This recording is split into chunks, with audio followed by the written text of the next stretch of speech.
नमस्कार दोस्तों, स्वागत है आपका आज के मुख्य समाचार में, जिसमें सबसे पहली बड़ी खबर में आपको बताएंगे कि बिहार चुनाव से चंद दिनों पहले तेजस्वी यादव ने किया बड़ा खुलासा और लगा दिया है नीतीश कुमार पर बड़ा आरोप। जी हां दोस्तों, तेजस्वी यादव ने कहा कि नीतीश सरकार में हुए हैं 60 बड़े घोटाले और इन घोटालों का आंकड़ा जो है वो 30,000 करोड़ रुपए का है। जी हां दोस्तों, 60 घोटाले, 30,000 करोड़ रुपए, ये बड़ा आरोप लगाया है तेजस्वी यादव ने। इसी के साथ दूसरी बड़ी खबर में आपको बताएंगे कि प्याज की बढ़ती कीमतों को लेकर तेजस्वी का तंज, कहा कि अब कहां है सरकार। और तीसरी बड़ी खबर में जिक्र होगा कि तेजस्वी यादव ने फिर से मोदी सरकार को घेरते हुए कहा कि लालू राज में गरीब सीना तान के बाबू साहब के सामने चलते थे, लेकिन नीतीश की सरकार में ये संभव नहीं है। तो दोस्तों, हर एक खबर की गहराई में आपको ले जाएंगे, लेकिन उससे पहले अगर आपको भी ऐसा लगता है कि बिहार के नतीजों के बाद बिहार में तेजस्वी सरकार होगी, तो आप अभी इस वीडियो को लाइक कीजिए और इस लाल बटन को दबा के इस चैनल को फ्री में सब्सक्राइब करके घंटी बजाकर कमेंट में लिखिए जय हिंद। दोस्तों, रुक करते हैं तमाम बड़ी खबरों की तरफ।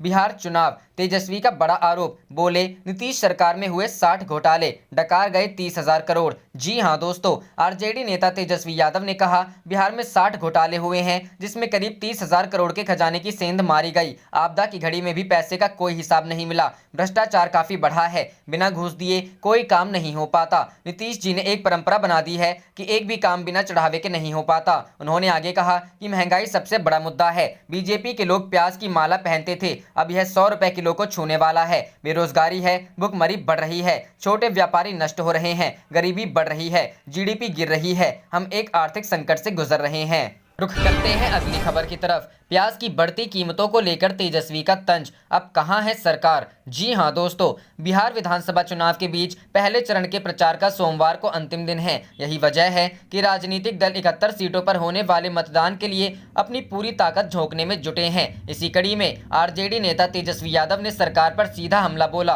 तेजस्वी ने कहा, जो लोग प्याज के बारे में बोल रहे थे जब यह 50-60 रुपए किलो था, अब चुप हो गया है जब यह 80 रुपए किलो पार कर गया है। किसान तबाह हो रहे हैं, युवा बेरोजगार है, बिहार गरीब है और लोग शिक्षा, नौकरी और चिकित्सा सहायता के लिए पलायन कर रहे हैं। भुखमरी बढ़ रही है, लेकिन सरकार क्या कर रही है किसी को कुछ पता नहीं। प्याज के बहाने तेजस्वी का तंज। तेजस्वी ने कहा, भाजपा के लोग प्याज की माला पहनते थे, अब यह 100 रुपए किलो को छूने वाला है। बेरोजगारी है, भुखमरी बढ़ रही है, छोटे व्यापारी नष्ट हो रहे हैं, गरीबी बढ़ रही है, जीडीपी लगातार गिर रही है, हम एक आर्थिक संकट से गुजर रहे हैं। भाई तेज प्रताप के लिए मांगेंगे वोट। बिहार के पूर्व मंत्री और राजद नेता तेज प्रताप यादव इस बार हसनपुर से चुनावी मैदान में हैं। सोमवार को उनके लिए प्रचार करने उनके भाई और राजद की ओर से मुख्यमंत्री पद के उम्मीदवार तेजस्वी यादव पहुंचेंगे।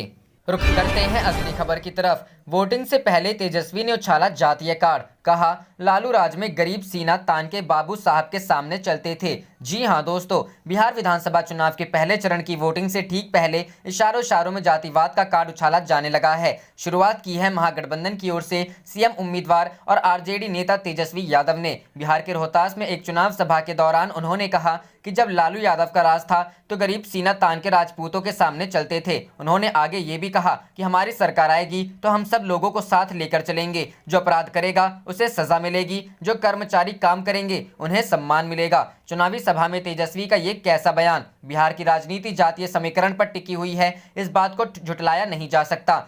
कुछ बिहार के रोहतास स्थित डिहरी विधानसभा क्षेत्र में नजर आया, जहां अपने प्रत्याशी फतेह बहादुर के लिए जनसभा करने पहुंचे आरजेडी नेता तेजस्वी यादव ने कुछ ऐसी बात कही जिससे नया विवाद शुरू हो सकता है। जब लालू यादव का राज था तो गरीब सीना तान के राजपूतों के सामने चलते थे। तेजस्वी यादव ने जनसभा को संबोधित करते हुए कहा कि जब लालू यादव का राज था तो गरीब सीना तान के राजपूतों के सामने चलते थे। तेजस्वी यादव की टिप्पणी ने डिहरी विधानसभा क्षेत्र के चुनावी मैदान में सियासी भूचाल ला दिया है।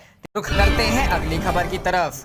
बीजेपी के पीएम मोदी के तस्वीर वाले फुल पेज विज्ञापन पर आरजेडी का तंज, सीएम चुनना है पीएम नहीं। जी हां दोस्तों, बिहार विधानसभा चुनाव 2020 को लेकर भाजपा के फुल पेज का विज्ञापन राजनीतिक गलियारों और चौक चौराहों पर चर्चा का विषय बना हुआ है। दरअसल भाजपा के इस फुल पेज के विज्ञापन पर सिर्फ प्रधानमंत्री नरेंद्र मोदी तस्वीर प्रकाशित की हुई थी और लिखा था, भाजपा है तो भरोसा है, एनडीए को जिताएं। इस विज्ञापन पर आरजेडी ने तंज कसते हुए ट्वीट किया है कि सीएम चुनना है पीएम नहीं। हालांकि बीजेपी के इस पोस्टर में राज्य में एनडीए सरकार बनने के बाद विकास के लिए 7 बातों का जिक्र है और एनडीए के घटक दलों भाजपा जेडीयू हम वीआईपी का चुनाव चिन्ह तो है, लेकिन इसमें किसी भी नेता की तस्वीर नहीं है, यहां तक कि नीतीश कुमार की भी नहीं, जबकि एनडीए की ओर से नीतीश कुमार ही मुख्यमंत्री पद के चेहरे हैं। बीते दिनों बिहार के चुनावी दौरे पर आए पीएम मोदी का लोजपा अध्यक्ष चिराग पासवान पर खुलकर कुछ नहीं बोलना और अब ये विज्ञापन कई कयासों को जन्म देने लगा है। बीजेपी के इस पोस्टर में सिर्फ प्रधानमंत्री की तस्वीर और नीतीश का विज्ञापन से गायब होने को लेकर एनडीए के कोई भी नेता खुलकर कुछ बोल नहीं रहे हैं।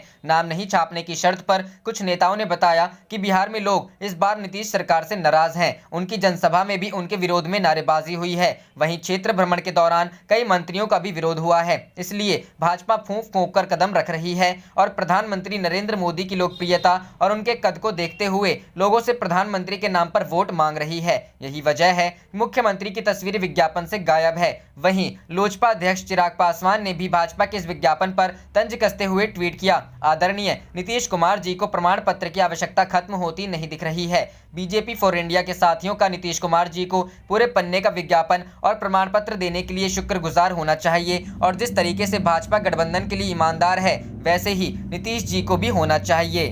रुख करते हैं अगली खबर की तरफ। बीजेपी आरएसएस और राज्यपाल पर भड़के उद्धव ठाकरे, कहा सरकारें गिराने की बजाय सुधारे अर्थव्यवस्था। जी हां दोस्तों, महाराष्ट्र के मुख्यमंत्री उद्धव ठाकरे ने रविवार को कहा कि अगर बीजेपी की देश की अर्थव्यवस्था में सुधार के बजाय सरकारें गिराने में दिलचस्पी रही तो देश में अराजकता फैल जाएगी। शिवसेना की वार्षिक दशहरा रैली को संबोधित कर रहे ठाकरे ने भाजपा को चुनौती दी कि उनकी 11 महीने पुरानी सरकार गिराकर दिखाएं। उन्होंने कहा कि पहले भाजपा केंद्र में अपनी सरकार को बचाएं। उन्होंने प्रधानमंत्री नरेंद्र मोदी का नाम लिए बिना कहा, पहले कोई विकल्प नहीं होने की बात के बजाय लोगों ने अब सोचना शुरू कर दिया है कि आपको छोड़कर कोई और करेगा। उन्होंने कहा अर्थव्यवस्था में सुधार के बजाय सरकारों को गिराने के लिए कदम उठाए गए, हम अराजकता की ओर बढ़ रहे हैं। मुख्यमंत्री ने कहा कि शिवसेना को सत्ता का लोभ नहीं है। उन्होंने कहा देश में जब महामारी फैल रही है तब कोई राजनीति कैसे कर सकता है। शिवसेना के हिंदुत्व पर सवाल उठाया जा रहा है। महाराष्ट्र सरकार और मुंबई पुलिस की छवि खराब की जा रही है। रुख करते हैं अगली खबर की तरफ। विरोधियों के खिलाफ संस्थाओं का इस्तेमाल कर रही है मोदी सरकार, सोनिया गांधी। जी हां दोस्तों, कांग्रेस अध्यक्ष सोनिया गांधी ने मोदी सरकार पर तीखा हमला करते हुए उस पर लोकतांत्रिक संगठनों का दुरुपयोग करने का सोमवार को आरोप लगाते हुए कहा कि वह संस्थाओं के माध्यम से विरोधियों की आवाज दबाने का काम कर रही है। गांधी ने आज एक अंग्रेजी दैनिक में प्रकाशित अपने लेख में कहा कि प्रधानमंत्री नरेंद्र मोदी के नेतृत्व वाली केंद्र सरकार लोकतंत्र के स्तंभों पर हमले कर उनको विकृत करने में जुटी है और लोकतंत्र को मजबूत करने वाले प्रत्येक संस्थान का इस्तेमाल विपक्ष पर हमले के लिए किया जा रहा है। उन्होंने कहा कि सरकार की गलत नीतियों के कारण विश्व का सबसे बड़ा लोकतंत्र खतरे में आ गया है। देश की अर्थव्यवस्था गंभीर संकट में फंस गई है और सरकार इससे उबरने के प्रयास करने की बजाय लोकतांत्रिक संस्थाओं का दुरुपयोग कर विरोधियों पर हमला कर रही है। बोलने की आजादी छीनी जा रही है और लोकतांत्रिक व्यवस्था को मजबूत करने वाले संस्थाओं का दुरुपयोग हो रहा है। कांग्रेस अध्यक्ष ने कहा कि भारतीय जनता पार्टी की सरकार ने पूरे तंत्र को ही ध्वस्त कर दिया है। जांच एजेंसियों का इस्तेमाल विपक्ष को डराने और धमकाने के लिए किया जा रहा है। सरकार का निशाना विपक्ष के नेता हैं और केंद्रीय जांच ब्यूरो तथा आईएनएच जैसी जांच एजेंसियां प्रधानमंत्री तथा गृह मंत्री के इशारे पर काम कर रही है। करते हैं अगली खबर की तरफ। तेजस्वी ने महंगाई को लेकर नीतीश पर बोला हमला, कहा क्यों नहीं बोलते हैं इस मुद्दे पर। जी हां दोस्तों, तेजस्वी यादव ने चुनावी सभा में जाने से पहले महंगाई को लेकर केंद्र सरकार और राज्य सरकार पर हमला बोला है। तेजस्वी ने कहा कि जनता परेशान है लेकिन सरकार को इसको लेकर कोई मतलब नहीं है। नीतीश कुमार चुप्पी साधे हुए हैं, आखिर इस मुद्दे पर वह बोलते क्यों नहीं हैं। कारोबारी परेशान। तेजस्वी यादव ने कहा कि कोरोना संकट में और महंगाई बढ़ गई है जिससे बिहार की जनता और कारोबारी परेशान है। कोरोना संकट में पहले से ही कारोबारी परेशान है। प्याज का रोना रोते थे लेकिन प्याज अब 80 के पार हो गया है। इन लोगों को महंगाई नहीं दिख रही है। बिहार में बेरोजगारी चरम पर है। युवा परेशान होकर पलायन कर रहे हैं। किसान परेशान हैं। सच्चाई को सामने रखते हैं। तेजस्वी यादव ने कहा कि महंगाई पर नीतीश कुमार चुप्पी क्यों साधे हैं, उनके मुंह में दही क्यों जमा हुआ है। अगर मिलते तो उनको महंगाई का माला पहनाते हैं। बाप और मां से पूछने वाले नीतीश कुमार के बयान पर तेजस्वी ने कहा कि इस पर वह नीतीश कुमार को कुछ नहीं बोलेंगे। उनके माँ बाप ने बड़ों का सम्मान करना सिखाया है। उनकी हम इज्जत करते हैं लेकिन उनकी कुर्सी जाते हुए दिख रही है जिससे भड़के हुए हैं। रुख करते हैं अगली खबर की तरफ। गया में तेजस्वी बोले एक बिहारी सब पे भारी और हम तो ठेठ बिहारी हैं। जी हां दोस्तों, बिहार विधानसभा चुनाव 2020 के दंगल में जुबानी जंग जोरों पर शुरू हो चुकी है। गया के गांधी मैदान में पहुंचे तेजस्वी यादव ने नीतीश कुमार पर बड़ा हमला किया। उन्होंने कहा कि 15 साल में नीतीश कुमार ने 7 बड़े घोटाले किए हैं। इतना ही नहीं, करीब 30,000 करोड़ रुपए की लूटमार भी की गई है। गया के गांधी मैदान पहुंचे तेजस्वी यादव ने कहा कि अब चुनाव में बहुत अधिक समय नहीं है। उन्होंने कहा कि जहां तेजस्वी एक हेलीकॉप्टर से 13-13 सभाएं कर रहे हैं, तो नीतीश कुमार और मोदी ने 20-20 हेलीकॉप्टर को पीछे छोड़ दिया है। तेजस्वी ने चुटकी लेते हुए कहा कि 20 छोड़ो, यहाँ 30। इस ठेठ बिहारी के आगे किसी की चलने वाली नहीं है। एक बिहारी सब पे भारी और हम तो ठेठ बिहारी हैं। तेजस्वी ने कहा कि सीएम नीतीश कुमार के 15 वर्ष के कार्यकाल में कभी भी बिना घूस लिए कोई काम नहीं हुआ। 7 बड़े घोटाले किए गए, 30,000 करोड़ रुपए की लूटमार की गई। आज बिहार बेरोजगारी का केंद्र बना हुआ है। टूरिज्म, छोटे व्यवसाय, किसान, मजदूर सभी तबाह हो गए। जनता से अपील करते हुए तेजस्वी ने कहा कि अब इनके झांसे में नहीं पड़ना है। 10 नवंबर को इनकी विदाई तय है। वहीं तेजस्वी यादव ने कृषि मंत्री डॉक्टर प्रेम कुमार को भी घेरा। उन्होंने कहा कि डॉक्टर प्रेम कुमार वोट को अपनी जागीर समझते हैं, जाति और धर्म के नाम पर घृणा फैलाकर चुनाव जीतना चाहते हैं, लेकिन ऐसा नहीं होगा। आप देख रहे थे आपका अपना चैनल जय हिंद जय भारत।